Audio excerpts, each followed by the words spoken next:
கேட்க போகிறோம். தேவன் நல்லவர். இந்த வேளையிலும் இந்த மாதத்தில் முதலாவது ஞாயிற்றுக்கிழமையில் உங்கள் அனைவரையும் காண்பதில் மிக மகிழ்ச்சி அடைகிறேன்.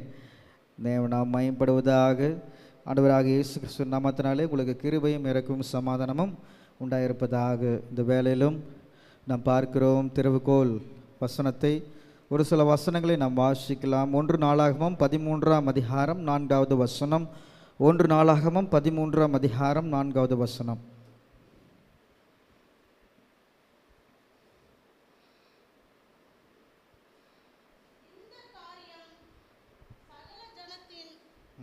பார்வைக்கும் செம்மையா இருந்தபடியால் சபையார் எல்லாரும் அப்படியே செய்வோம் என்றார்கள். ஹல்லேலூயா. இந்த காரியம் சகல ஜனத்தின் பார்வைக்கும் செம்மையாக இருந்தபடியால் சபையார் எல்லாரும் அப்படியே செய்வோம் என்றார்கள். எந்த காரியம் அவர்கள் சொல்கிறார்கள்? உடன்படிக்கை பெட்டி. சொல்லுங்க, கவனிக்கிறீங்களா? இந்த காரியம் நல்லா இருக்குதுங்க, இது எல்லாருமே பேசி புச்சல்லாம். என்ன சொல்கிறாங்க? இந்த காரியம் செம்மையாக இருக்குது, நல்லா இருக்குது, என்ன பண்ணிடலாம், இதெல்லாம் பேசிடலான்னு சொல்லிட்டு சொல்கிறாங்க. எந்த காரியம் அப்படின்னு சொல்லிட்டு இதுக்கு முன்னாடி இருக்கிற வசனங்களை பார்க்கும்போது அந்த இடத்துல நான் பார்க்கிறோம். எந்த காரியம்னா, உடன்படிக்கை பெட்டியை தாவீது மீண்டுமாக நம்ம இடத்துல கொண்டு வருவதற்கான ஆலோசனையும் முயற்சியும் அவர் எடுத்தார். பார்த்தீங்களா? அதுக்கப்புறம் தொடர்ந்து அவர் இந்த முயற்சி எடுத்துக்கொண்டே இருக்கும்போது பிற்பாடு நாத்தான் தீர்க்கதரிசி மூலமாக அவருக்கு ஒரு அதிகாரம் அவருக்கு கிடைக்கிறது. 1 நாளாகமம் 17:2 அதில் பார்க்கிறோம். அப்பொழுது நாத்தான் தாவீதை நோக்கி, உம்முடைய இருதயத்தில் இருக்கிறதையெல்லாம் செய்யும் தேவன் உம்மோடு இருக்கிறார் என்றான். ஹல்லேலூயா, ஹல்லேலூயா, ஆமென். அந்த இடத்துல நாம் பார்க்கிறோம், ஒரு முயற்சி, ஒரு நன்மை செய்ய வேண்டும் என்று சொல்லி தாவீது விரும்புகிறாருங்களா? தாவீது என்ன பண்ணுறாரு? விரும்புகிறார், ஒரு நன்மை செய்ய வேண்டும். உடன்படிக்கை பெட்டி சத்துருடைய கைகளிலே இருக்கிறது, எதிரிகளுடைய கைகளிலே இருக்கிறது. அது மீண்டுமாக எப்படி ஆகிலும் நான் என்ன பண்ண வேண்டும்? மீட்டெடுத்து கொண்டு வர வேண்டும். நாம் பார்க்கிறோம், ஏலியின் நாட்களிலே பிடிக்கப்பட்டு போனது, சவுலின் நாட்களிலே அது திருப்பி கொண்டு வர எந்த முயற்சியும் செய்யவில்லை. தாவீதின் நாட்களிலே தாவீது இது மீண்டுமாக நாம் எடுத்துக்கொண்டு வர வேண்டும். இது உடன்படிக்கை பெட்டி நம்முடையது, தேவன் நமக்கு தந்தது, நம்முடைய ஜனத்திற்கு தந்தது என்று சொல்லி இந்த உடன்படிக்கை பெட்டியின் மேலே ஒரு வாஞ்சை, ஒரு நன்மை செய்யணும், நல்லது பண்ணணும். என் பீரியடில் ஒரு நல்லது பண்ணணும். ஒவ்வொரு அரசாங்க அதிகாரிகளும் ஒவ்வொரு தலைவர்களும் நான் ஆட்சிக்கு வந்தால் இதை செய்வேன் அதை செய்வேன் என்று சொல்லுவாங்க. அப்படி தானே? நிறைய பேர் என்ன பண்ணுவாங்க? நல்லது செய்யணும், மக்களுக்கு என்ன பண்ணணும், அந்த குறுக்கப்பட்டிய அந்த டைமில் நல்லது செய்யணும், நன்மைகள் செய்யணும் என்று சொல்லி திரும்புவாங்க. இப்போ தாவீது அவருடைய அரசாட்சியில் இந்த நல்லதை நான் என்ன பண்ண வேண்டும்? செய்ய வேண்டும் என்று சொல்லி அவர் விரும்புகிறார். இன்றைக்கி பூமியிலே நமக்கு கொடுக்கப்பட்ட இந்த நாட்களிலும் நாம் நன்மை செய்ய தேவன் நம்ம என்ன பண்ணியிருக்கிறார்? அழைத்திருக்கிறார். ஹல்லேலூயா. நம்ம தேவன் எதற்காக அழைத்திருக்கிறார்? நன்மை செய்யணும். இந்த உலகத்தில் கூட நிறைய பேர் என்ன சொல்லுவாங்க? நல்லது செய்யணுங்க. இந்த உலகத்தில் எவ்வளோ நாள் நம்ம வாழ்ந்துட போகிறோம், அடுத்த நிமிஷம் நிச்சயம் இல்லாத வாழ்க்கை இருக்கிற வரைக்கும் எல்லாருக்கும் என்ன செய்யணும்? நல்லதே செய்வோம், நல்லதே பேசுவோம் அப்படின்னு சொல்லுவாங்க. கரெக்டுங்களா? சொல்லுவாங்கல்ல? ஏன் அப்படி சொல்கிறாங்க? நல்லது செஞ்சால் அந்த இடத்துல துன்பம் இல்லை, உபத்திரம் இல்லை, பாடுகள் இல்லை. கரெக்டு தானேங்க? தீமை செய்த என்ன பண்ணியிருக்கணும்? பயந்து இருக்கணும். கரெக்டுங்களா? தீமை செஞ்சவன் பயந்து இருக்கணும், மறைந்து ஓடணும். அவனுக்கு கொடுக்கப்பட்ட சில நாட்கள் வாழ்நாள் தேவன் தந்திருந்தாலும் அந்த வாழ்நாள் முழுவதும் அவன் தீமை செய்திருந்தால் அவன் ஓடி ஓடி ஒளிந்து கொண்டிருக்கிற அந்த நேர்மையற்ற ஒரு சூழ்நிலை காணப்படுகிறது. அப்போ நன்மை செய்கிற ஒரு மனிதன் தன் வாழ்நாளில் எப்படி இருப்பான்? நிம்மதியாக இருப்பான். என்னால் இயன்ற நன்மை நான் செய்தேன், இன்னைக்கு உதவி செய்தேன், என் குடும்பத்துக்கு செய்தேன் என்று சொல்லி நன்மை செய்யும்போது அவனுடைய வாழ்க்கையில் எந்த உபத்திரவங்களும் காணப்படுகிறது இல்லை என்று சொல்லி பார்க்கிறோம். நம்முடைய வாழ்க்கை ஒரு நிழலுக்கு ஒப்பிடுகிறோம். 1 நாளாகமம் 29ஆம் அதிகாரம் 15வது வசனத்தை நாம் வாசிக்கலாம். 1 நாளாகமம் 29. உமக்கு முன்பாக நாங்கள் எங்களுடைய பிதாக்கள் எல்லாரைப் போலும் எங்கள் பிதாக்கள் எல்லாரையும் போலும் அரதேசிகளும் பரதேசிகளுமா இருக்கிறோம்.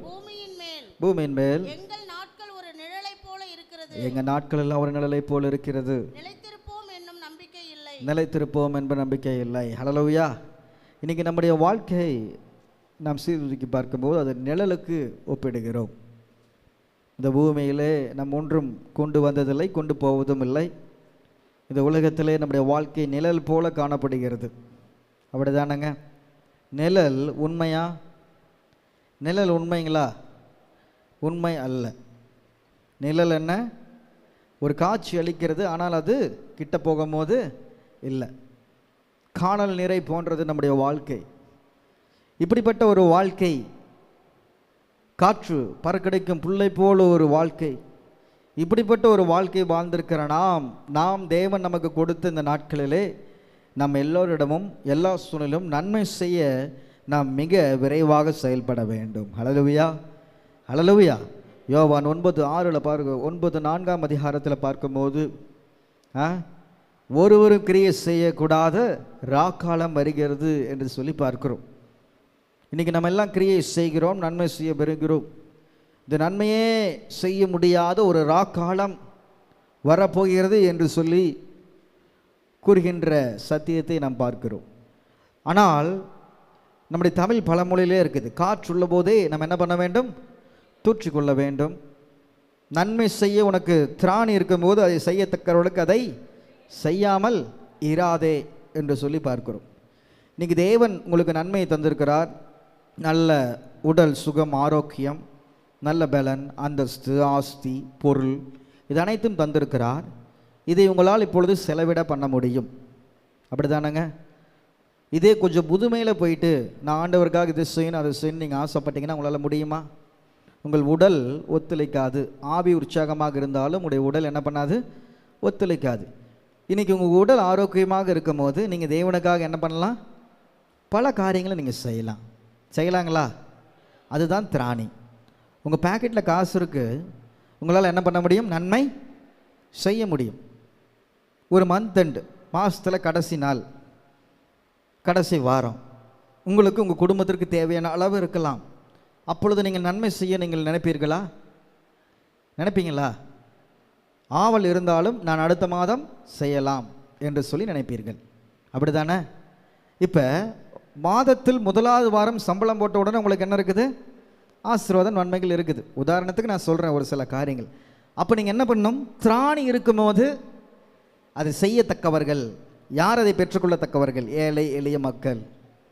அவங்களுக்கு என்ன பண்ணணும்? நீங்கள் செய்யணும். ஹல்லேலூயா. இதுதான் நன்மை. ஊழியம், ஓடி ஓடி ஊழியம் செய்வதற்கு நம்ம என்ன பண்ண வேண்டும்? ப்ராக்டிக்ஸ் பண்ணணும்.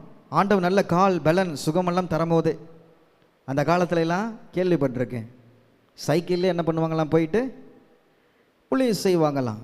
நடந்து போய் ஊழியம் செய்தாங்க எல்லா இடங்களிலும். அப்போ ஆண்டவர் பலனை தந்திருக்கிறார், எல்லாருமே செய்தோம்.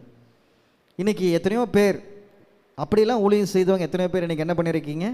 அமர்ந்துருக்கீங்க. இப்போ உங்களுக்கு என்ன இருக்குது? ஜெபிக்கிறீங்க, அவங்களுக்காக ஜெபிக்கிறீங்க, தாங்குறீங்க. ஏன்னா உங்களால் பழைய மாதிரி என்ன பண்ண முடியல? உழைக்க முடியல. அதற்கு நீங்கள் வீக் இல்லை. செய்யும்படி திராணி இருக்கும்போது நீங்கள்லாம் என்ன பண்ணிட்டீங்க? செஞ்சு முடிச்சிட்டிங்க. இன்றைக்கி அடுத்து இளைய தலைமுறைகளுக்கு நீங்கள் என்ன பண்ணுறீங்க? அறிவுரை கூறுகிற இடத்துல இருக்கிறீங்க. கரெக்டுங்களா? அப்போ நம்முடைய வாழ்க்கையில் எல்லா சூழ்நிலும், அது குடும்ப காரியமாக இருக்கலாம், சபையாக இருக்கலாம், எந்த காரியமாக இருக்கலாம், நிழல் போல இந்த வாழ்க்கையில் நன்மை செய்ய அழைக்கப்பட்ட நாம் செய்யும்படி நாம் முழு பலத்தோடு செய்ய வேண்டும். ஹல்லேலூயா. எந்த காரியமாக இருந்தாலும் பிரசங்கி 9:10 பார்க்கிறோம், செய்யும்படி உன் கைக்கு நேரிடுகிறது எதுவோ அதை உன் பலத்தோடு செய். ஹல்லேலூயா. அதனால் பிரியமுள்ள சகோதர சகோதரிகளே, நன்மை செய்ய அழைக்கப்பட்ட நாம் நன்மை எப்படி செய்ய வேண்டும், எவ்வாறு செய்ய வேண்டும் என்று சொல்லி இந்த செய்தி வேலைகளிலே நாம் அறிய போகிறோம். 3-4 காரியங்களை உங்களுக்கு நான் முன்பாக வைக்கிறேன். தாவீது நாம் பார்க்கும்போது 1 நாளாகமத்திலே தாவீது பல நல்ல காரியங்களை செய்ய வேண்டும் என்று சொல்லி முயற்சி செய்கிறார். தாவீது என்ன முயற்சி செய்கிறாருங்க?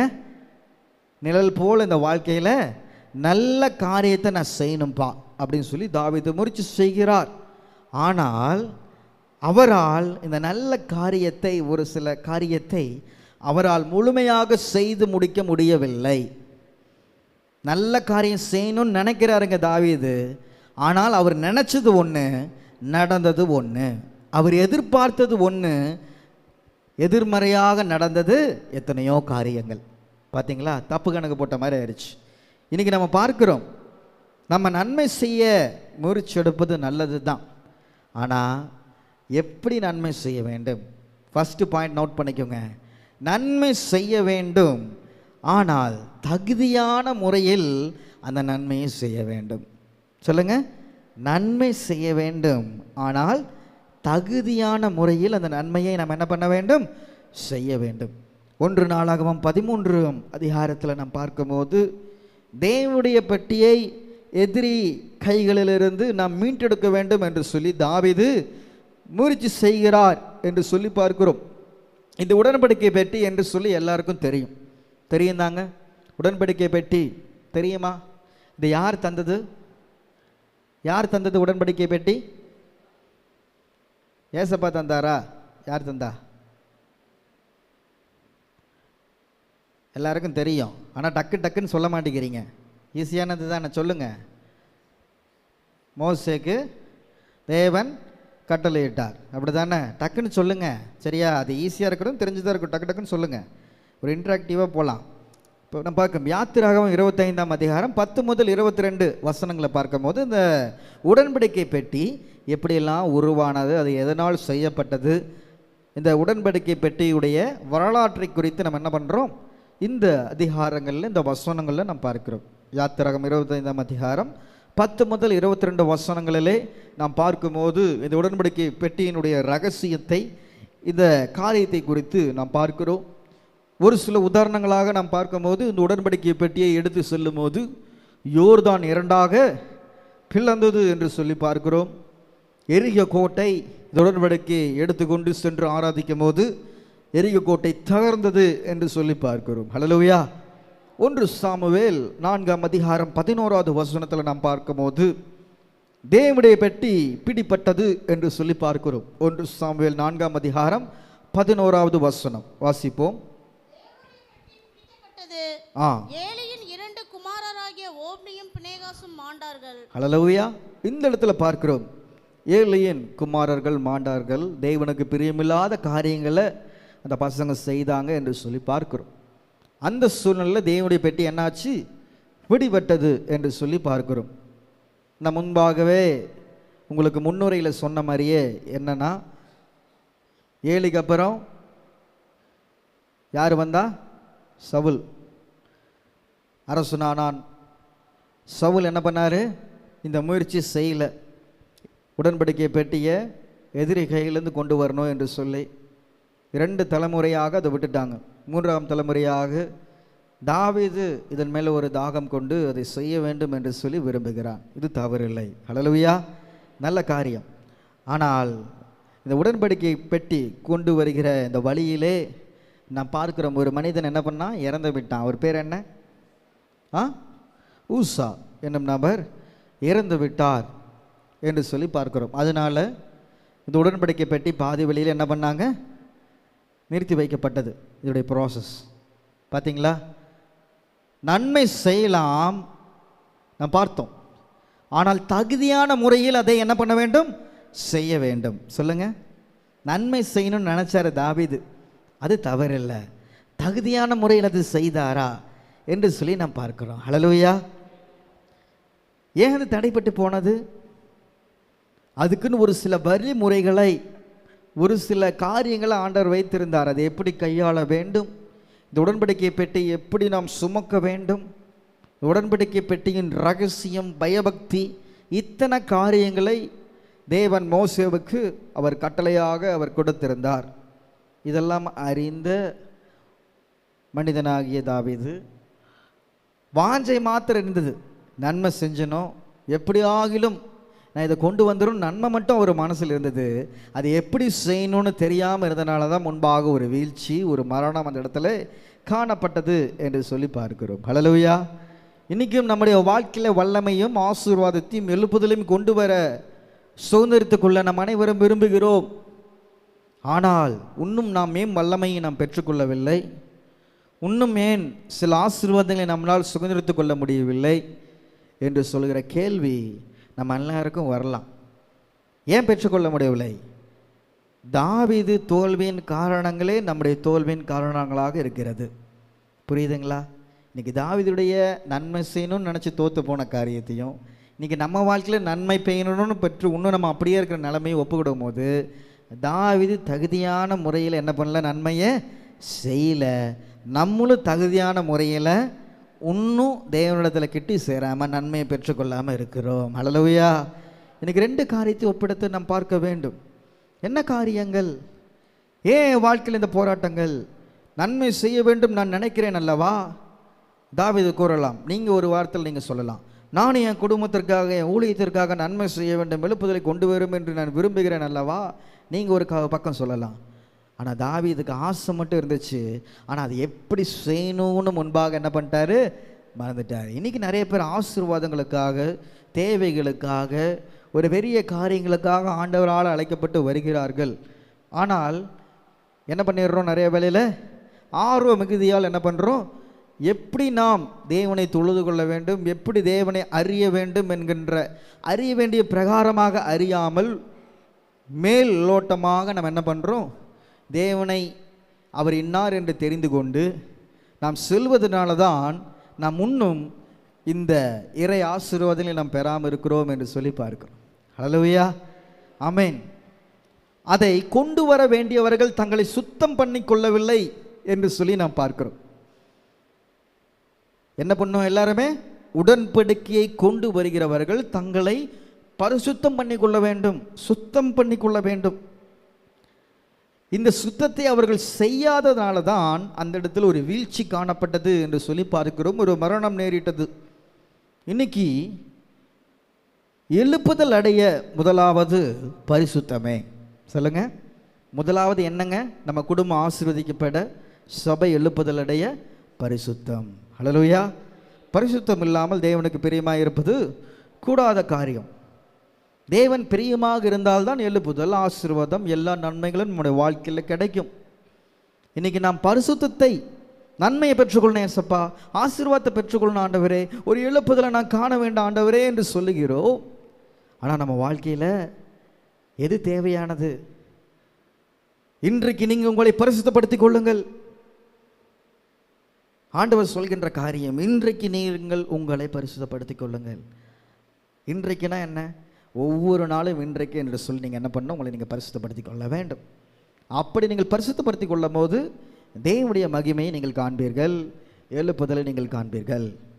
உங்களை நீங்கள் சுகித்துக் கொள்ளாமல், நம்மை நாம் நிதானித்து அறியாமல், வெறும் ஆசீர்வாதத்தையும் எழுப்புதலையும் அபிஷேகத்தை மாத்திரம் நாம் பார்த்து மேலோட்டமாக செல்லும் போது சில வேளையில் என்ன பண்ணிடுறோம்? அடைக்கப்படுகிறோம், துன்புறுத்தப்படுகிறோம், தோல்வி அடைகிறோம், அதே நிலைமையில் வந்து தேங்கி நிற்கிறோம் என்று சொல்லி பார்க்கிறோம். என்னாகமம் 4ஆம் அதிகாரம் 15வது வசனம். அவர்கள் தேவனுடைய பெட்டியை தங்கள் தோளில் மேல் சுமக்கவில்லை. அவங்க எதில் கொண்டு போனாங்க? தேவனுடைய பெட்டியை எதில் கொண்டு போனாங்க? ஒரு ரதத்தில். வாசிங்க, அது எப்படி கொண்டு போகிறாங்கன்னு. என்னாகமம் 4:15 என்ன போட்டிருக்குது? பாளையம் புறப்படும் போது ஆரோனும் அவன் குமாரரும் பரிசுத்த ஸ்தலத்தையும் அதனுடைய சகல பனிமுட்டுகளையும் எல்லா பனிமுட்டுகளையும் மூடி தீர்ந்த பின்பு கோகாத் புத்திரர் அதை எடுத்துக்கொண்டு போகிறதற்கு வரக்கடவர்கள். அவர்கள் சாகாதபடிக்கு பரிசுத்தமானதை தொடாதிருக்க கடவர்கள். அவர்கள் சாகாதபடிக்கு பரிசுத்தமானது என்ன பண்ணக்கூடாது? தொடாத இருக்க கடவர்கள். அடுத்தது ஆசரிப்பு கூடாரத்திலே கோகாத் புத்திரர் சுமக்கும் சுமை இதுவே. கோகாத் புத்திரர் சுமக்கும் சுமை இதுவே. என்னாகமம் 7:9.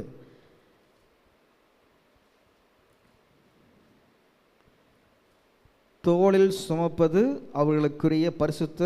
கோகாத்தின் புத்திரருக்கோ ஒன்றும் கொடுக்கவில்லை. தோள்மேல் சுமப்பதே அவர்களுக்குரிய பரிசுத்த ஸ்தலத்தின் வேலையா இருந்தது. ஆமென், ஹல்லேலூயா. இப்போ அதை தோளில் மேலே சுமக்கணும்.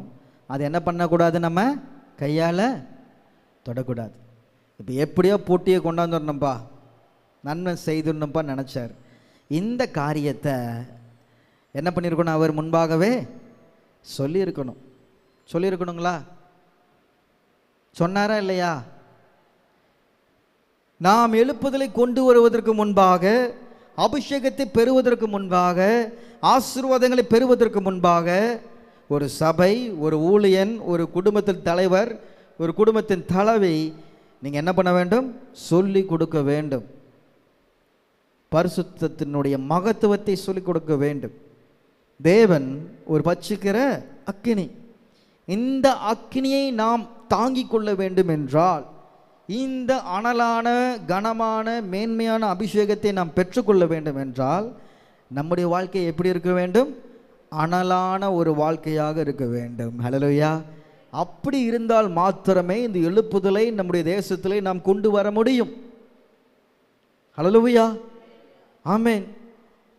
நாம் பார்க்கிறோம், ஒரு மிஷனரிமார் முழங்கால் படியிட்டால் வேல்ஸ் நாட்டு ராணி என்ன பண்ணாங்களா?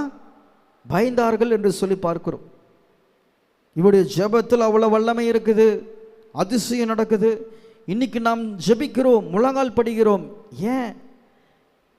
இன்னைக்கு பயங்கரமுள்ள காரியங்கள், ஆச்சரியமான காரியங்கள் நம்ம வாழ்க்கையில் நடைபெறுகிறதா?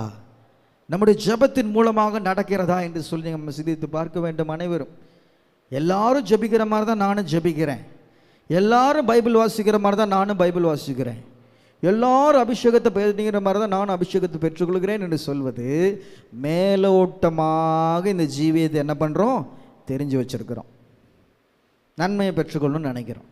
ஆனால் என்னைக்கு உங்களை நீங்கள் பரிசுத்தப்படுத்தி கொண்டு இதை தோளில் மேலே சுமக்கணும், இது ஒருவருடைய வேலை, இதை தொடக்கூடாது, இந்த ரகசியத்தை எல்லாம், அபிஷேகத்தை பெற்றுக்கொள்ள, ஆசீர்வாதத்தை பெற்றுக்கொள்ள ரகசியத்தையும் அந்த தேவனுடைய நிபந்தனைகளையும் நீங்கள் அறியும் போது மெய்யான ஆசீர்வாதத்தையும் சுதந்திரத்தையும் நீங்கள் பெற்றுக்கொள்வீங்க. ஹல்லேலூயா! இல்லாட்டி தாவீது எப்படி ஆசைப்பட்டு அதை பெற்றுக்கொள்ளாமல் போனாரோ, அதே மாதிரி நீங்களும் நன்மை கிடைக்கும், ஆசீர்வாதம் கிடைக்கணும் இந்த கிறிஸ்துவ ஜீவித்தில் வந்தீங்கன்னா, அதை செய்ய வேண்டிய வண்ணமாக செய்யாமல் தவற போனீங்கன்னா அதை உங்களால் பெற்றுக்கொள்ள முடியாது. ஹல்லேலூயா! தோள் மேல் சுமப்பது 3 சத்தியங்களை நமக்கு காட்டுகிறது. முதலாவது, தேவனை மகிமைப்படுத்துவது, தோளில் மேல் சுமக்கும் அந்த காரியத்தை நாம் பார்க்கிறோம். இரண்டாவதாவது, தங்களை தாழ்த்துவது. மூன்றாவதாக, தங்களை கீழ்ப்படிவது. பார்த்தீங்களா? தோள் மேலே சுமக்கணும்னு சொன்னாங்களே உடன்படிக்கை பெட்டி. இது ஆவிக்குரிய கண்ணோட்டத்தில் நாம் பார்க்கும்போது, தோளில் மேலே யாரை நம்ம சுமப்போம்? சொல்லுங்க. ஒருவரை மகிமை செலுத்தும் போது என்ன பண்ணுவோம்? சொல்லுங்க. ஒருவர் ஜெயிச்சிட்டாங்க, உங்கள் பிள்ளை ஜெயிச்சிருச்சு ஒரு பெரிய போட்டியில், என்ன பண்ணுவீங்க? உங்கள் பிள்ளைய என்ன பண்ணுவீங்க? நண்பர்கள் என்ன பண்ணுவாங்க? தோளில் மேலே தூக்குவாங்களா? ஏப்பா அப்படின்னு சொல்லுவீங்களே? இல்லை, தூக்குவீங்க, கனம் பண்ணுறீங்க அவனை. பார்த்தீங்களா? அடுத்தது என்ன பண்ணுறீங்க? நான் இந்த வெற்றி படையில், இவங்க இந்த வெற்றியை பெற்றிருக்கிறாங்க, என்ன சொல்லுவீங்க? உங்களை நீங்கள் தாழ்த்துவீங்க, உங்களை நீங்கள் என்ன பண்ண மாட்டீங்க? உயர்த்த மாட்டீங்க. அதனால தான் அவங்கள என்ன பண்ணுறீங்க? உயர்த்திருக்கிறீங்க. மூன்றாவது என்ன பண்ணுவீங்க? கீழ்ப்படுவீங்க. ஏன்னா அவன் ஜெயிச்சிட்டான், கீழ்ப்படுவீங்க. ஃபார் எக்ஸாம்பிளுக்கு உங்களுக்கு சொன்னேன். ஏன்னா உடன்படிக்கை பெட்டி அது பரிசுத்தம் நிறைந்தது, மகத்துவம் நிறைந்தது, தேவனுடைய கட்டளைகளால் அந்த இடத்துல உடன்படிக்கை பெட்டியில் இருக்கிறது. இப்படி உயர்ந்த உன்னதமான அதிசயமான ஒரு பெட்டியை நாம் தோளால் சுமக்க வேண்டும் என்று சொல்லி ஒரு கட்டளை ஆண்டவர் தந்திருந்தார். அதுதான் நம்ம பார்க்கிறோம் ஆவிக்குரிய கண்ணோட்டத்தில். முதலாவதாக நாம் என்ன பண்ண வேண்டும்? தேவனை கனம் பண்ண வேண்டும். ஹல்லேலூயா! தேவனுடைய வார்த்தைக்கு நம்மை நாம் தாழ்த்த வேண்டும். மூன்றாவதாக, தேவனுடைய வார்த்தைக்கு செவி கொடுத்து கீழ்ப்படிய வேண்டும். ஹல்லேலூயா! இன்னைக்கு இப்படியெல்லாம் நாம் இந்த 3 கடமைகளையும் செய்யும் போது இந்த எழுப்புதலை நாம் காண முடியும். ஹல்லேலூயா! அதனால தான் ஆண்டவர் சொல்கிறார், நான் எஜமானால் எனக்கு கொடுக்க வேண்டிய கனம் என்ன? இந்த பூமியில் இருக்க எஜமானலுக்கு நீ எவ்வளோ கீழ்ப்படுகிற, எவ்வளோ பயபக்தியாக இருக்கிற, எனக்கு எவ்வளோ நீ கனம் கொடுக்குற. 2 நாளாகவும் 7ஆம் அதிகாரம் 14வது வசனத்தில் பார்க்கிறோம். நம்மை தாழ்த்துகிறோமா? என் நாமம் தரிக்கப்பட்ட என் ஜனங்கள் தங்களை தாழ்த்தி ஜெபம் பண்ணி என் முகத்தை தேடி. பார்த்தீங்களா? அப்போ நீங்கள் உங்கள் பொல்லாத வழிகளை வைத்து பரிசுத்தம் பண்ணும்போது பரலோகத்தில் இருக்கிற நான் அதை கேட்டு உங்கள் பாவத்தை மன்னித்து உங்கள் தேசத்துக்கு சேமத்தை கொடுப்பேன். நம்மை தாழ்த்தும் போது தான், இந்த உடன்படிக்கை பட்டியை நாம் சுமக்கும் போது தான் நாம் எழுப்புதலையும் இந்த பெரிய நன்மையும் நம் வாழ்க்கையிலே நாம் பெற்றுக்கொள்ள முடியும். ஹல்லேலூயா. கீழ்ப்படியணும்.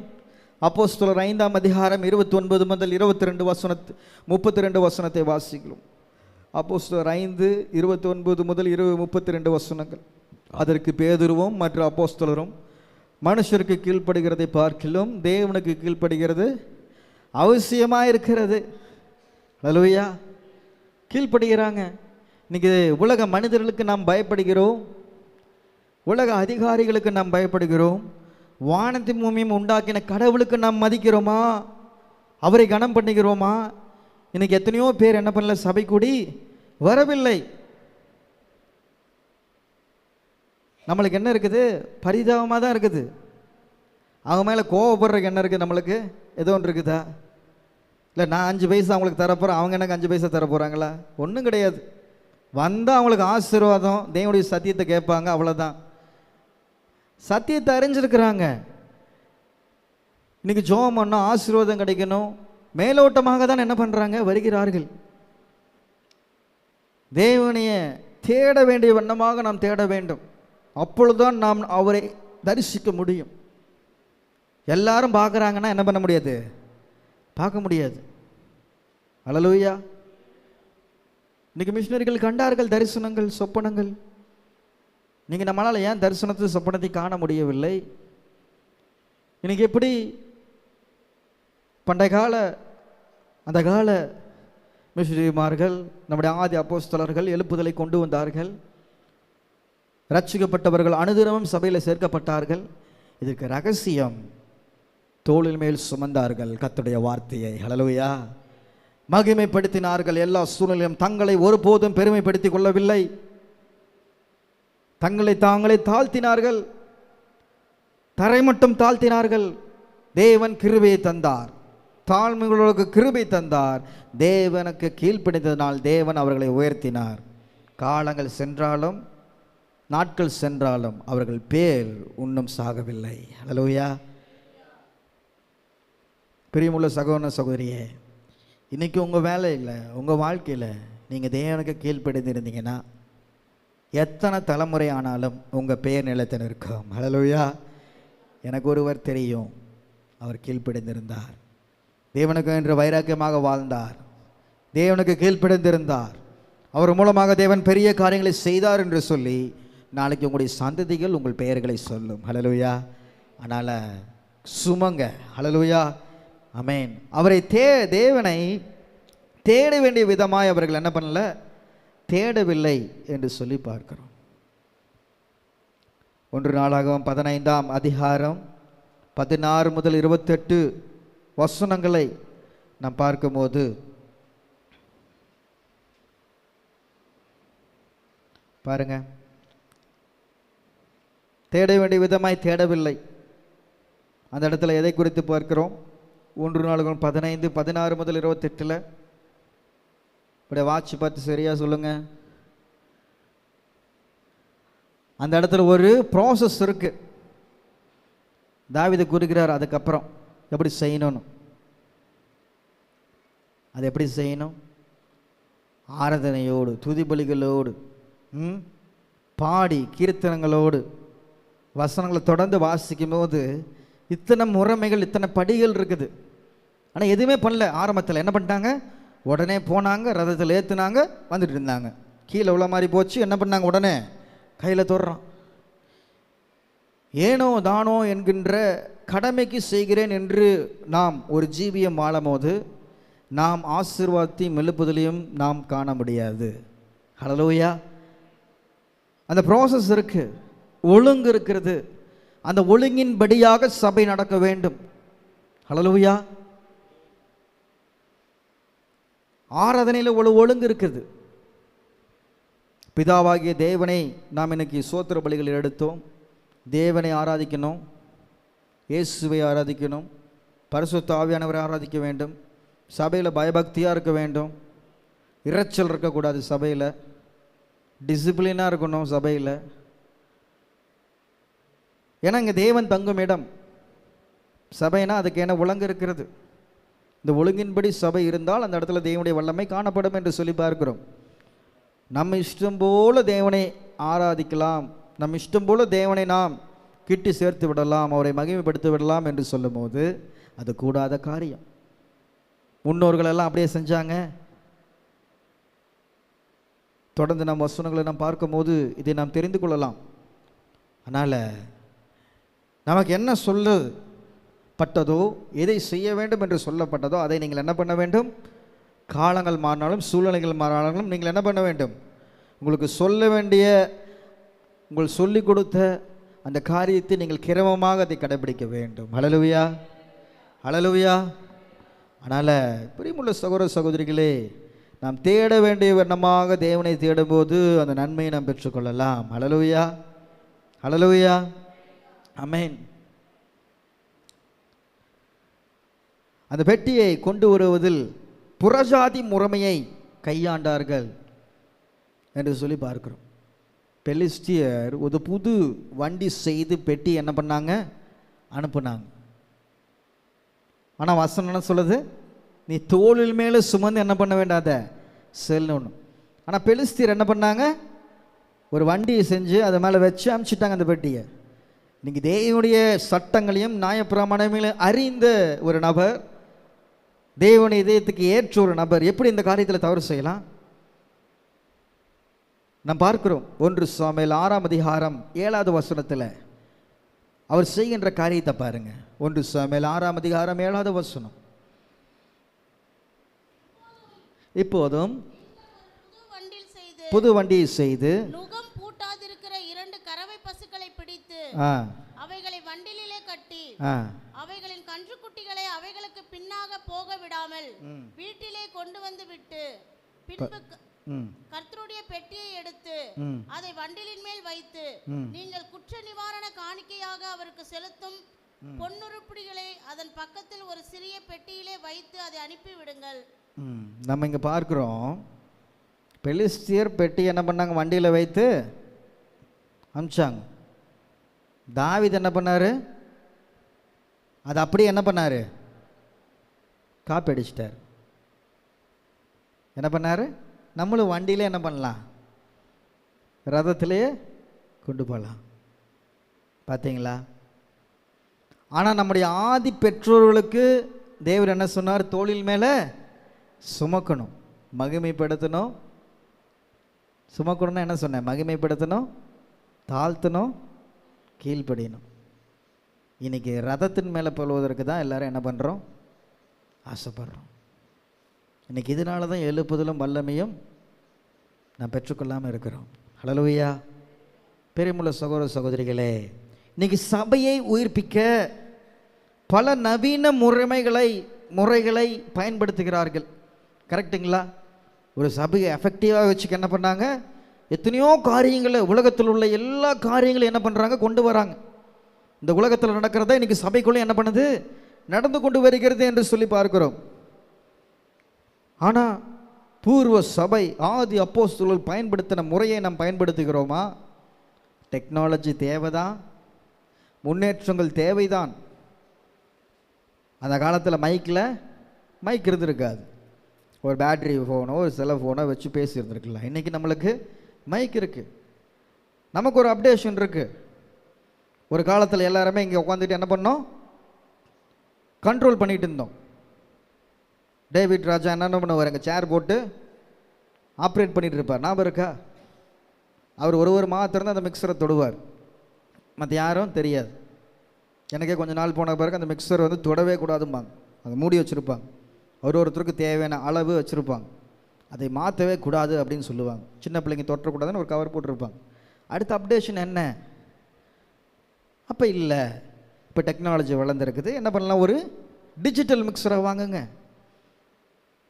நீங்கள் எங்கேயுமே அலைய தேவையில்லை. உங்கள் இருக்கிற இடத்துல நீங்கள் என்ன பண்ணலாம்? அதை கண்ட்ரோல் செய்யலாம். இப்போ டெக்னாலஜி வளர்ந்துருக்குது. அப்போ தேவைக்கு எது இது நம்மளுக்கு பயன்படுகிறதா? இதை நம்முடைய வாழ்க்கையில் பயன்படுத்தலாம், குடும்பத்தில் பயன்படுத்தலாம். ஆனால் உலகத்தில் உள்ளவைகள் எல்லாமே எனக்கு தேவைதான் என்ன சொல்லி என்ன பண்ணக்கூடாது, நம்ம பயன்படுத்தக்கூடாது. இன்றைக்கி அதனால தான் பப்புக்கும் சபைக்கும் வித்தியாசம் இல்லாமல் போயிடுச்சு. அப்படி தானே? எந்த கோயிலில் டிஜே போட்டு ஆடிட்டு இருக்கிறானுங்க, அவங்களுடைய மூட நம்பிக்கைகள்லாம் எங்கேயோ பார்ட்டிலேயோ ஆர்கெஸ்ட்ராலேயோ கல்யாண வீட்லேயோ ஆடிட்டு இருக்கிற அந்த இரைச்சல், அந்த களியாட்டுகள் எல்லாம் அவங்க கோயிலுக்குள்ளே அவங்களுடைய இறைத்தலங்களெல்லாம் கொண்டு வருகிறது அல்ல. இன்றைக்கி நவீன முறைமைகள் என்ன பண்ணுறாங்க, சபையில் கொண்டு வருகிறார்கள். இன்றைக்கி இதனால தான் உடன்படிக்கை பெட்டியை தோளில் மேலே சுமக்கவரங்க மறந்து ரதத்தின் மேலே ஏற்றினால தான், குளோரிஃபை பண்ணனால தான் இந்த இடத்துல இத்தனை காரியங்கள் நடக்கிறது. எழுப்புதலை கொண்டு வர முடியவில்லை. ஓட்டு குடிசையில் ஒரு மிஷினரி முழங்கால் படிட்டு ஜெபித்த எழுப்புதலை இன்னைக்கு பல்லாயிரம் கோடி சொத்து வைத்திருக்கிற ஒரு ஊழியனால் கூட கொண்டு வர முடியவில்லை. ஏனென்றால் சுமக்க வேண்டியதை சுமக்கவில்லை. ஹல்லேலூயா. இன்னைக்கு இதெல்லாம் ஒரு பெரிய பாடம். வானத்தை பூமியும் உண்டாக்கின ஆண்டவராக இயேசு கிறிஸ்து தாழ்மை உள்ளவராக ஒரு ஜீவியத்தை வாழ்ந்து காமித்தார் இந்த உலகத்தில். பார்த்தீங்களா?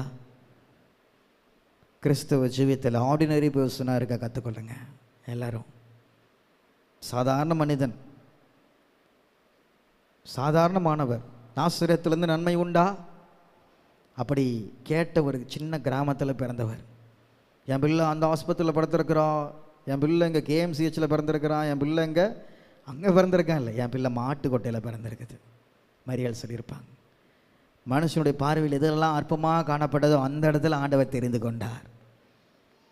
யாரும் புறக்கணித்த ஒரு சூழ்நிலையை அவர் தெரிந்து கொண்டார். இன்றைக்கி நம்முடைய ஜீவியம் எப்படி காணப்படுகிறது?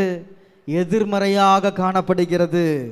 எழுப்புதலை கொண்டு வந்து விடலாம், ஆசீர்வாதத்தை பெற்றுக்கொண்டு விடலாம் என்று சொல்லி தாவீதை போல முயற்சி செய்கிறோம்.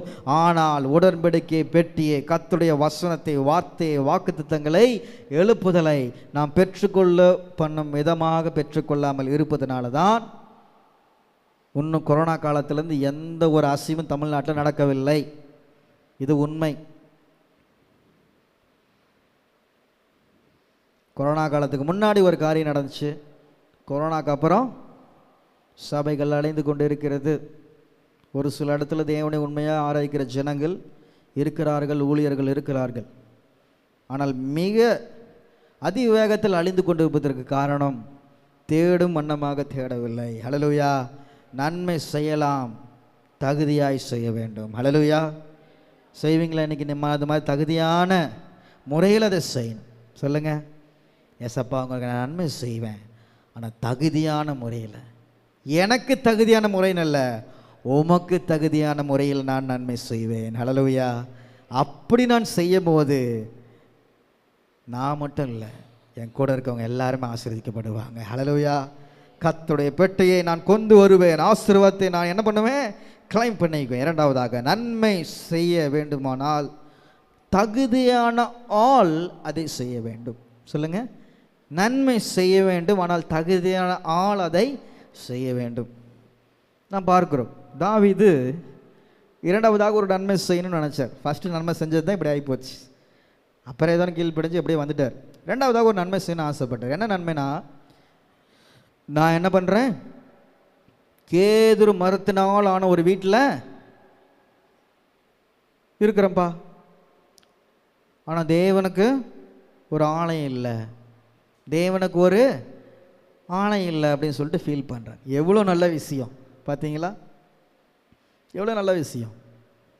உலகத்தோட கண்ணோட்டத்தில் பார்க்கும்போது எப்படின்னா, நான் ஒரு கார் வச்சுருக்கிறேன், நல்ல சந்தோஷமாக போயிட்டுருக்கிறேன், ஆனால் தேவனுடைய ஊழியக்காரர்களுக்கு காரு இல்லை, சாதாரணமாக நடந்து போயிட்டுருக்குறாங்க. அது எப்படி? அவருக்கு ஒரு கார் வாங்கி தரணும். சரியா? உங்களுக்கு எளிமையாக சொன்னேன். 1 நாளாகமம் 17ஆம் அதிகாரம் 1 முதல் 4 வசனங்களை நாம் வாசிப்போம். தாவீது தன் வீட்டிலே வாசமாய் இருக்கிற போது அவன் தீர்க்கதரிசியாகிய நாத்தானை நோக்கி, பாரும், நான் கேதுரு மர வீட்டிலே வாசம் பண்ணுகிறேன், நான் கேதுரு மர வீட்டிலே வாசம் பண்ணுகிறேன். கர்த்தருடைய உடன்படிக்கை பெட்டியோ கர்த்தருடைய உடன்படிக்கை பெட்டியோ திரைகளின் கீழ் இருக்கிறது என்றான். திரையின் கீழ் இருக்கிறது என்றான். அப்பொழுது நாத்தான் தாவீதை நோக்கி உம்முடைய இருதயத்தில் இருக்கிறதை எல்லாம் செய்யும், இருக்கிறதை எல்லாம் நீ செய்யும், தேவன் உம்மோடு இருக்கிறார் என்றான். தேவன் உம்மோடு இருக்கிறார் என்றான். அன்று ராத்திரியிலே தேவனுடைய வார்த்தை நாத்தானுக்கு உடனே உண்டாகி அவர் நீ போய் என் தேசனாகிய தாவீதை நோக்கி கர்த்தர் சொல்லுகிறது என்னவென்றால் நான் வாசமா இருக்க நீ எனக்கு ஆலயத்தை கட்ட வேண்டாம். ஹல்லேலூயா, ஹல்லேலூயா, ஆமென். ஏன் பண்ண வேண்டாம்? 1 நாளாகமம் 22:8 நம்ம வாசிக்கிறோம். ஆனாலும் கர்த்தருடைய வார்த்தை எனக்கு உண்டாகி நீ திரளான இரத்தத்தை சிந்தி பெரிய யுத்தங்களை நீ என் நாமத்திற்கு ஆலயத்தை கட்ட வேண்டாம், எனக்கு முன்பாக மிகுதியான இரத்தத்தை தரையிலே சிந்த பண்ணினாய். பாத்தீங்களா பிரியமுள்ள சகோதர சகோதரிகளே, இப்ப தாவீது ஒன்று ஆசைப்பட்டார். ரெண்டாவதாக என்ன ஆசைப்பட்டாரு? நன்மை செய்யணும்னு ஆசைப்பட்டார். ஆனால் தகுதியான ஆளாக அதுக்கு இல்லை. பார்த்தீங்களா, தேவனுடைய ஆலயத்தை கட்ட வேண்டும்னு ஆசைப்பட்டார், தகுதியான ஆளாக இல்லை.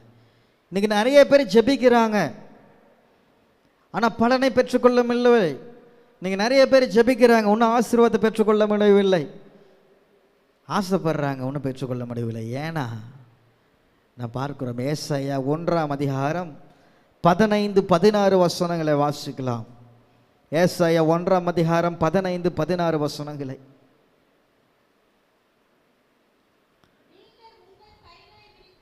உங்கள் கைகளை விரித்தாலும் என் கண்களை உங்களை விட்டு மறைக்கிறேன். நீங்க ரொம்ப நேரம் ஜெபம் பண்ணாலும் கேட்க மாட்டேன். உங்க கைகள் ரத்தத்தினால் நிறைந்திருக்கிறது. நீங்க உங்களை சுத்தம் பண்ணி கொள்ளுங்க.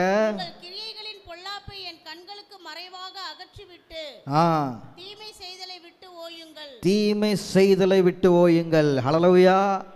இன்னைக்கு நாம் தீமை செய்கின்ற காரியத்தை விட்டு ஓயும் போது கசப்பான இருதயத்திலிருந்து ஒரு செம்மையான இருதயத்தை, தூய்மையான இருதயத்தை பெற்றுக்கொள்ளும் போது, பெருமையான எண்ணத்தை உடையவர்களாக நாம் தாழ்மையான எண்ணத்தை பெற்றுக்கொள்ளும் போது, ஆவியின் கனி உடைய வாழ்க்கையை நம் வாழ்க்கையிலே சுதந்திரித்து கொள்ளும் போது, நாம் புதிதாய் பிறந்த குழந்தைகளை போல இருக்கும்போது, ஒருவன் கிறிஸ்துவுக்குள் இருந்தால் பழையவைகளெல்லாம் ஒளிந்து போயின, எல்லாம் புதிதாயின என்ன ஒரு வேறே மனுஷனுடைய வேறே ஆவியை நாம் பெற்றுக்கொள்ளும் போது நாம் எழுப்புதலை பெற தகுதியான ஆளாக மாறுவோம். ஹல்லேலூயா, ஹல்லேலூயா. அன்னைக்கு தாவீது ஆசைப்பட்டார், கட்டிடுவேன், ஒரு ஆலயத்தை கட்டிடுவேன். ஆனால் அதுக்கு தகுதியான ஆளாக இல்லை. ஏன்னா அவன் கை ரத்தத்தினால் இருந்தது. இன்னைக்கு ஆவிக்குரிய கண்ணோட்டத்தில் நாம் பார்க்கும் போது, இன்னைக்கு நம்முடைய செயல்கள், நம்முடைய சிந்தனைகள், நம்முடைய கிரியைகள் இரத்தத்தினால் காணப்படுகிறதா? அது என்ன ரத்தம்? பாவத்தினால் காணப்படுகிறதா? நம்ம சிந்திச்சு பார்க்கணும். தகுதியான ஆளுக்கு தான் ஆண்டவர் என்ன பண்ணுறாரு? தரார் நன்மையை, ஆசீர்வாதத்தை, எழுப்புதலையும். ஹல்லேலூயா. பவுல் தகுதி இல்லாத ஒரு நபராக இருந்தார். சவுலாக இருக்கும்போது அவன் ரட்சிக்கப்பட்டு தகுதியான நபராக மாற்றி அவனுடைய கையில் அந்த ஊழிய பொறுப்பை தருகிறார். ஹல்லேலூயா. தந்தாருங்களா? ஆமென். இன்னைக்கு உங்களுடைய ஜீவியம் அப்படி காணப்பட வேண்டும். எனக்கு இந்த பொறுப்பு தந்திருக்காங்களா சர்ச்சில்? அதுக்கு நான் தகுதியான ஆளா? தகுதியாக நடந்து கொள்கிறேன்னா அது தகுதிப்படுத்திக்கொள்ள நான் என்ன செய்ய வேண்டும்? அப்படி பார்க்கணும். ஹல்லேலூயா. அப்படி நம் அந்த ஒரு காரியத்திற்கு நாம் தகுதியாக இருக்கும்போது தான் நம்முடைய வாழ்க்கையில் அந்த ஆசீர்வாதங்களை நாம் பெற்றுக்கொள்ள முடியும். ஹல்லேலூயா. தகுதியான ஒரு நபர் மாவட்ட ஆட்சியராக வந்தால்தான் அந்த மாவட்டத்திற்கு நன்மை கிடைக்கும். கலெக்டர் சகாயம் அவர்கள் தகுதியாக இருந்தார், நன்மையை கொடுத்தாங்க, நன்மை செய்தார். இன்னைக்கு எத்தனையோ அதிகாரிகளை நாம் பார்க்கிறோம், தகுதியாக இருக்கிறார்களா? ஊழல்வாதிகளாக, லஞ்சம் வாங்கிறவர்களாக எத்தனையோ இடத்துல காணப்படுகிறது. அந்த இடத்துல அவர்களால் நன்மை கிடைக்கிறதா? நம்மளுக்கு இல்லை. இந்த ஆட்சியினால் நம்மளுக்கு நன்மை கிடைக்கிறதா? மக்களே சொல்லிடுவாங்க. நல்ல ஆளை நல்ல இடத்துல உட்கார வச்சா எல்லாமே நல்லபடியாக நடக்கும்னு சொல்லுவான். இன்றைக்கி அதே போல் உங்களை கொண்டு ஆண்டவர் எழுப்புதலை தர வேண்டும்னு நீங்கள் நினச்சிங்கன்னா, ஆண்டவருக்கென்று வைராக்கியமாக ஒரு வாழ்க்கை வாழ விரும்புகிறேன், திருச்செங்கோடு பட்டணத்தை அசைக்க விரும்புகிறேன் என்று சொல்லி நீங்கள் ஆவல் கொண்டீங்கன்னா எல்லாரும் ஆசைப்படுறாங்க. But we have to listen the God words. என்ன வசனம் பண்ணோம்? நம்முடைய அக்கிரமங்களை நம்மை விட்டு அகற்ற வேண்டும். ஹல்லேலூயா. அதை விட்டுட்டு கையை விரித்து நீங்கள் கூப்பிட்டாலும், உங்கள் கண்களை உயர்த்தி நீங்கள் பரலோகத்தினராக கூப்பிட்டாலும் ஆண்டவர் என்ன சொல்கிறாரா? நீ எவ்வளோ பிள்ளை ஆள்னு எனக்கு தெரியும், நீ யாருன்னு எனக்கு தெரியும், நான் யாருன்னு உனக்கு தெரியும். நம்ம 2 பேர் யாருன்னு உண்மைதான். ஆண்டவர் பரிசுத்தம் உள்ளவர்னு யாருக்கு தெரியும்? முழு உலகத்துக்குமே தெரியும். கரெக்டுங்களா? ஏசு அன்பானவர் முழு உலகத்துக்கும் தெரியுமா? நம்ம எப்படிப்பட்டவர்னு யாருக்கு தெரியும்? தெரியுமா? தெரியும். அவர் ஒருவருக்கு மாத்திரமே தெரியும். நம்முடைய எல்லா ப்ளஸ்ஸு மைனஸு வீக்னஸ்ஸு எல்லாம் அறிந்த தகப்பன் இயேசுப்பா மட்டும்தான். அப்போ ஆண்டவர் சொல்கிற இந்த வார்த்தையை, நீ உன்னை கழுவி சுத்திகரி, நான் உன்னை என்ன பண்ணுவேன்? உயர்த்துவேன். நீ நினைக்கிற காரியம் அப்போ என்ன பண்ணும்? ஆசீர்வதிக்கப்படும். ஹல்லேலூயா. 3வதாக, நன்மை செய்ய வேண்டும், ஆனால் தகுதியான ஆளுக்கு அதை செய்ய வேண்டும். சொல்லுங்கள். இதுக்கு முன்னாடி பாயிண்டில் சொன்னோம், நன்மை செய்ய வேண்டும், தகுதியான ஆள் அதை செய்ய வேண்டும். இப்பொழுது நன்மை செய்ய வேண்டும், ஆனால் தகுதியான ஆளுக்கு, நன்மை பெற்றுக்கொள்ள தகுதியான ஆளுக்கு அதை செய்ய வேண்டும். எழுதிட்டீங்களா? அம்மோனிய அரசன் மரித்தான். தாவீது அவனுடைய குமாரனுக்கு ஆறுதல் சொல்ல ஸ்தானாதிபதிகளை அனுப்பினான். ஆனும் அவர்களுடைய தாடிகளை சிரைத்து வஸ்திரங்களை கத்தரித்து அவமானப்படுத்தி அனுப்பிவிட்டான். இந்த இடத்துல பார்க்கிறோம், ஒரு அம்மோனிய ராஜா இறந்தார். அந்த ராஜா இறந்தவுடன் அதோட பையனுக்கு ஆறுதல் சொல்ல தாவீது என்ன பண்ணார்? ஒரு நன்மை செய்யணும்னு சொல்லிட்டு என்ன பண்ணார்? தன்னுடைய ஸ்தானாதிபதிகளை அனுப்பினார். அந்த இடத்துல என்ன ஆயிடுச்சு? அவன் ஆறுதல் சொல்ல வந்திருக்காங்களே என்று சொல்லி பார்க்காம அவங்கள என்ன பண்ணா? தாடியெல்லாம் என்ன பண்ணா? சரைச்சு, முடிகளை வஸ்திரத்தெல்லாம் கிழிச்சு அவமானப்படுத்தி அனுப்பினான் என்று சொல்லி பார்க்கிறோம். இந்த அம்மோனியர் யார் என்று சொல்லி பார்க்கும்போது, நாம் ஆதியாகமம் 19ஆம் அதிகாரம் 38வது வசனத்தில் நாம் பார்க்கும்போது, இந்த அம்மோனியர் லோத் அவனுடைய இளைய குமாரத்திடத்தில் பிறந்த பென்யமீன் சந்ததியார். ஆதியாகமம் 19ஆம் அதிகாரம் 38வது வசனத்தில் நாம் இதை குறித்து நாம் வாசிக்கலாம். இளையவளும் ஒரு குமாரனை பெற்று பென்யமீன் என்று பெயரிட்டாள். அவன் இந்நாள் வரைக்கும் இருக்கிற அம்மோன் புத்திரருக்கு தகப்பன். இந்த இடத்துல நாம் பார்க்கிறோம், இந்த அம்மோனியனாகிய ராஜா இறந்தவுடன் தான் தாவீது என்ன பண்ணார்? நன்மை செய்யணும்னு ஸ்தானாதிபதி அனுப்பினார் அவங்க பையனுக்கு ஆறுதல் சொல்ல. ஆனால் அவன் ஏன் இப்படி அவமானப்படுத்தி அனுப்பினான்னா, அவன் எப்படிப்பட்டவன், ஏன் அவமானப்படுத்தினான், அவனுடைய வரலாறு என்று நம்ம தெரிந்து கொள்ளும் போது, அவன் எப்பொழுதும் இஸ்ரவேலுக்கு எதிராகவே நிற்கக்கூடியவன். யாருக்கு எதிராக நிற்கக்கூடியவன்? அம்மோனியன் இஸ்ரவேலருக்கு எதிராகவே இருக்கிறவன், எதிரிகளாக இருக்கிறவன். நியாயாதிபதிகள் 11:4 ஒரு சில வசனங்களை சொல்கிறேன், அவங்க எப்படிப்பட்டவர்கள்னு. நியாயாதிபதிகள் 11:4, சில நாட்கள் பின்பு அம்மோன் புத்திரர் இஸ்ரவேல் மேல் யுத்தம் பண்ணினார்கள். 1 சாமுவேல் 11ஆம் அதிகாரம் 1வது வசனத்தை வாசிக்கலாம்.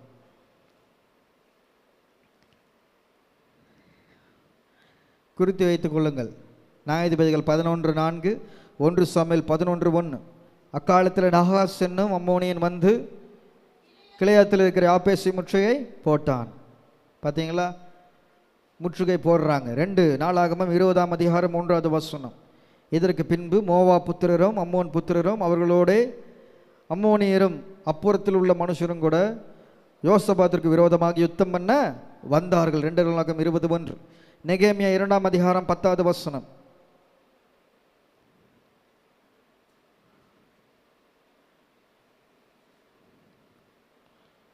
நெகேமியா 2ஆம் அதிகாரம் 10வது வசனம். இதை ஓரேனாகிய சன்பலாத்தும் அம்மோனியனான தோபியா என்னும் ஊழியக்காரனும் கேட்டபோது, இஸ்ரவேல் புத்திரரின் நன்மையை விசாரிக்க ஒருவன் வந்தான் என்பது அவளுக்கு மிகவும் விசுனமாய் இருந்தது. பார்த்தீங்களா, உங்களுடைய கேரக்டர்ஸ்லாம் பார்க்கிறோம். இவெல்லாம் எப்படிப்பட்ட ஆள்? பார்க்கறதுக்கு நல்ல மாதிரி இருக்க இந்த வசனம்லாம் பார்த்தா, அம்மோனியன் அவன் ஒரு கிரிமினல், அவன் ஒரு எதிராளி. நன்மை விசாரிக்க வந்தானா என்ன பண்ணுறான்? அவன் என்னன்னா விசனமாக இருந்தானா. இப்படிப்பட்டவங்களுக்கு தாவீது என்ன பண்ணாரா? ஆறுதல் சொல்ல என்ன பண்ணாரு? நன்மை செய்ய போனாராம். பார்த்தீங்களா? ஆமோஸ் 1ஆம் அதிகாரம் 13வது வசனத்தில் கர்த்தர் சொல்லுகிறது என்னவென்றால், அம்மோன் புத்திரரின் 3 பாதங்கள் நிமித்தமும் 4 பாதங்கள் நிமித்தமும் நான் அவர்கள் ஆக்கினியை திருப்ப மாட்டேன். அவர்கள் தங்கள் எல்லைகளை விஸ்தாரமாக்கும்படி கிளையாத் தேசத்தின் கருப்பு ஸ்திரீகளை கீறி போட்டார்களே. பார்க்கிறோம் அவன் எவ்வளோ கொடியமானவன் என்று சொல்லி பார்க்கும்.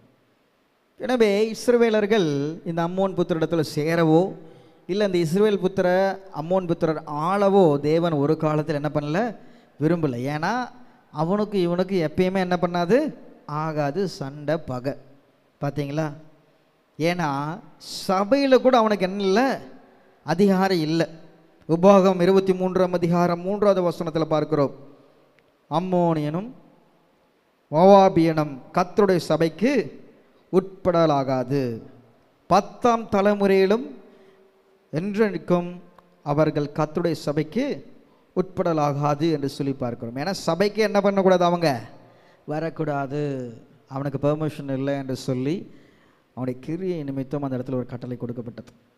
இப்படிப்பட்ட தேவன் வெறுக்கின்ற ஒரு இனத்தார், தேவன் வெறுக்கின்ற ஒரு மனிதர்கள், இப்படிப்பட்டவருக்கு தாவீது நன்மை செய்யலான்னு என்ன பண்ணார்? போனார். பார்த்தீங்களா? இன்னைக்கு நிறைய பேர் இது மாதிரி தகுதியான ஆளுக்கு அது செய்கிறோமா என்று சொல்லி, நன்மை செய்கிறோமா என்று சொல்லி செல்லாமல் செல்றதுனால தான் நம்ம வாழ்க்கையில் அவமானம் நடக்கிறது. அன்றைக்கி தாவீது சந்தித்த அவமானம் நம்ம என்ன பண்ணுறோம்? பெற்றுக்கொள்கிறோம். 2 கொரிந்தியர் 6ஆம் அதிகாரம் 14 முதல் 17 வரை வசனங்களை வாசிக்கலாம். 2 கொரிந்தியர் 6ஆம் அதிகாரம் 14 முதல் 17. அனைசுவாசிகளோடு பிணைக்கப்படாதிருப்பீர்களாக. நீதிக்கும் அநீதிக்கும் சம்மதம் ஏது? ஒருளுக்கும் இருளுக்கும் ஐக்கியம் ஏது?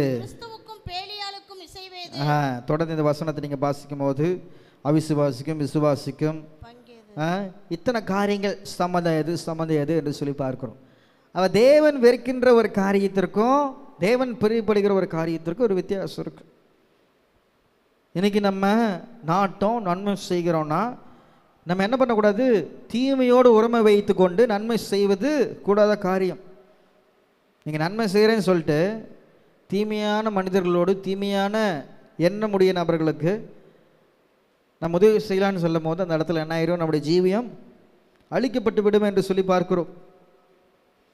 1 தீமோத்தேயு 6ஆம் அதிகாரம் 3ஆம் வசனம் முதல் 11வது வசனங்களை நாம் வாசிக்கலாமா? ஏன் இந்த மாதிரி மனிதர்களோடு நம்ம சேரக்கூடாது என்று சொல்லி பார்க்கும்போது 1 தீமோத்தேயு 6ஆம் அதிகாரம் 3 முதல் 11 வசனங்களை வாசிக்கலாம். ஒருவன் நம்முடைய கர்த்தராகிய இயேசு கிறிஸ்துவின் ஆரோக்கியமான வசனங்களையும் தேவ பக்திக்கேற்ற உபதேசங்களையும் ஒப்புக்கொள்ளாமல் வேற்றுமையான உபதேசங்களை போதிக்கிறவனானால் அவன் இருமாப்புள்ளவனும் ஒன்றும் அறியாதவனும் தர்க்கங்களையும் வாக்குவாதங்களையும் பற்றி அவைகளாலே பொறாமையும் சண்டையும் தூஷணங்களும் பொல்லாத சமயங்களும் உண்டாகி கெட்ட சிந்தை உள்ளவர்களும் சத்தியம் இல்லாதவர்களும் தேவ பக்தியை ஆதாய தொழிலென்று எண்ணுகிறவர்களுமாய் இருக்கிற மனுஷர்களால் உண்டாகும் மாறுபாடான தர்க்கங்களும் பிறக்கும். இப்படிப்பட்டவர்களை விட்டு விலகு. போதும் என்கிற மனதுருனை கூறிய தேவ பக்தியை மிகுந்த ஆதாயம். உலகத்திலே நாம் ஒன்றும் கொண்டு வந்ததும் இல்லை, இதிலிருந்து நாம் ஒன்றும் கொண்டு போவதும் இல்லை என்பது நிச்சயம். உண்ணவும் உடுக்கவும் நமக்கு உண்டாயிருந்தால் அது போதுமென்றிருக்க கடவோம். ஐஸ்வர்யவான்களாக விரும்புகிறவர்கள் சோதனையிலும் கண்ணியிலும் மனுஷரை கேட்டிலும் அழிவிலும் அமிழ்த்துகிற மதிகேடும் சேதமுமான பலவித இச்சைகளிலும் விழுகிறார்கள். பண ஆசை எல்லா தீமைக்கும் வேறாய் இருக்கிறது. சிலர் அதை இச்சித்து விசுவாசத்தை விட்டு வழுவி அநேக வேதனைகளாலே தங்களை உருவ குத்திக் கொண்டிருக்கிறார்கள். நீயோ தேவனுடைய மனுஷனே, இவைகளை விட்டோடி நீதியையும் தேவ பக்தியும் விசுவாசத்தையும் அன்பையும் பொறுமையும் சாந்த குணத்தையும் அடையும்படி நாடு. ஹல்லேலூயா, ஹல்லேலூயா. தேவன் உங்களை பாவத்திலிருந்து மீட்டெடுத்து அழைச்சிருக்கிறார்னா இப்படிப்பட்ட காரியங்கள்லேருந்து நீங்கள் என்ன பண்ண விலகி இருக்கணும். நான் இவங்களுக்கு நல்லது செய்ய போகிறேன், இவங்களுக்காக நான் என்ன பண்ண போகிறேன், அது செய்ய போகிறேன், இது பண்ண போகிறேன். நீ அவிசுவாசியோடு பிணைக்கப்பட்டால், பாவத்தோடு பிணைக்கப்பட்டால் உன்னுடைய ஜீவம் என்ன ஆகும், நாளுக்கு நாள் அது அப்படியே போயிடும், காணாமற் போயிடும். இன்னும் பழைய பாவத்தை, பழைய காரியங்களை, பழைய சடகாச்சாரத்தை, தேவன் வெறுக்கிறார் இந்த காரியத்தை. நான் எப்படி இதை வெறுக்காமல் இருக்க முடியும்? நீங்கள் அதை நல்லதுக்காக பண்ணலாம். தாவீது எனக்கு தப்பு ஒன்றும் பண்ணலையே, அப்பன் செத்து போயிட்டான், பையனுக்கு ஆறுதல் சொல்ல தான் என்ன பண்ணாங்க, போனான். ஆனால் அவங்க எப்படிப்பட்டவங்க என்று சொல்லி தாவீது என்ன பண்ணல, பார்க்கல. அதனால தான் அந்த ஸ்தானாதிபதிகளுக்கு அந்த அவமானம். இன்னைக்கு நீங்கள் நன்மை செய்கிறீங்க, அது தகுதியான ஆளுக்கு அதை நம்ம செய்கிறோமா என்று சொல்லி நீங்கள் நன்மை செய்யுங்க. நன்மை செய்வதில் தகுதியான ஆளுக்கு செய்யும் போது நம்முடைய வாழ்க்கையில் அவமானம் இருக்காது. ஹல்லேலூயா, ஹல்லேலூயா. அவிசுவாசிகளோடு பிணைக்கப்படாதீர்கள். ஒளிக்கும் இருளுக்கும் சம்பந்தம் ஏது? இப்படிப்பட்ட ஒரு வாழ்க்கையை வாழுங்க. தகுதியான முறையில் தேவனை ஆராதிங்க. தகுதியான முறையில் ஆசீர்வாதங்களை எழுப்புதலை பெற்றுக்கொள்ள தகுதியான ஆளாக மாறுங்க. நெக்ஸ்ட் தகுதியான ஆளுக்கு அதை செய்யுங்க. ஹல்லேலூயா. முத்துக்களை எடுத்து என்ன பண்ணாதீங்க, பன்னிகளுக்கு முன்பாக அது என்ன பண்ணும், வேல்யூ தெரியாது, வேல்யூ தெரியாது. நான் என்ன தான் குளிப்பாட்டி நடு வீட்டில் வந்து உட்கார வச்சோல்ல, அது என்ன பண்ணும்? நீ அனலம் இல்லாமல் குரீரம் இல்லாமல் ஒரு வாழ்க்கை வாழ்ந்தால் நான் என்ன பண்ணுவேன்? நீ ஒன்று பாவியார் இல்லை பரிசுத்தவானாரு. சர்ச்சுக்கு வந்தால் நல்லவன மாதிரி வேஷம் போட்டு வெளியில் போனால் இல்லாத எல்லாத்தையும் பண்ணிட்டு நீ வந்து இங்கே உட்காந்துருந்தீன்னா நான் வாந்தி பண்ண போடுவேன்னு ஆண்டவர் சொல்லுகிறார். ஹல்லேலூயா. ஒரு நாள் வாந்தி பண்ணி போடுவார், அப்போ தெரியும் எல்லாருக்கும் நம்முடைய தேவன் யார், அவர் எப்படிப்பட்டவர், பரிசுத்தத்தை எப்படி அவர் கனம் பண்ணுகிறார். நாம் அதை சிந்தித்து பார்க்க வேண்டும். உங்கள் விசுவாச வாழ்க்கையில் நீங்கள் ஜெயிக்க வேண்டும் என்றால் இந்த உலகத்தில் எந்த மனிதனையும் பின்பற்ற வேண்டாம். ஆண்டவராக இயேசு கிறிஸ்துவை மாத்திரமே பின்பற்றுங்கள். அவர் ஒருவரே பரிசுத்தமான், அவர் ஒருவரே சிறந்தவர், அவர் ஒருவரே பெரியவர். அவரை தவிர பெரியவர் ஒருவரும் இல்லை, அவரை தவிர நல்ல போதகர் ஒருவரும் இல்லை. அவர் ஒருவரே பெரியவர். அவரை மாத்திரம் பற்றி கொள்ளுங்க. அவர் என்ன சொல்றதை செய்யுங்க. இப்படிப்பட்ட ஒரு ஜீவியம் தகுதியான ஆளுக்கு அந்த நன்மை செய்ய வேண்டும். அப்படி செய்யும் போது நாம் அந்த நன்மையை முழுமையாக செய்ய முடியும். தாவீது அதை செய்ய இழந்து போனார். கடைசியாக நன்மை செய்ய வேண்டுமானால் தகுதியான நோக்கத்தோடு அதை செய்ய வேண்டும். தகுதியான நோக்கம் இருக்க வேண்டும். தாவீது இஸ்ரவேலின் ஜனத்தொகையை எடுத்தான். அதில் பலியானோர் எத்தனை பேர்? எத்தனையோ பேர் கொள்ளை நோய்களால் பலியானார்கள் என்று சொல்லி பார்க்கிறோம். 1 நாளாகமம் 1 முதல் 14 வரை வசனங்களை நாம் வாசிக்கும் போது மக்களின் எண்ணிக்கையை தாவீது என்ன சித்தமானார். சாத்தான் என்ன பண்ணா, இஸ்ரவேலுக்கு விரோதமாக எழும்பி இது ஏவ அவன் ஒரு காரியத்தை செய்தான் என்று சொல்லி பார்க்கிறோம். தேவனுக்கு இந்த காரியம் பிரிக்காது. தேவன் என்ன பண்ணுறாரு? பெருகு செய்கிற தேவன். ஆனால் தேவன் ஒரு சில நிபந்தனைகளை அவர் என்ன பண்ணியிருக்கிறார், வைத்திருக்கிறார். என்ன நிபந்தனைனா, நீ எண்ணலாம், தேவ ஜனத்தை எண்ணலாம், ஆனால் அதற்குரிய ஒழுங்குமுறைகள் இருக்குது. யாத்திராகமம் 30ஆம் அதிகாரம் 13வது வசனத்தை நம்ம வாசிக்கும் போது, யாத்திராகமம் 30:13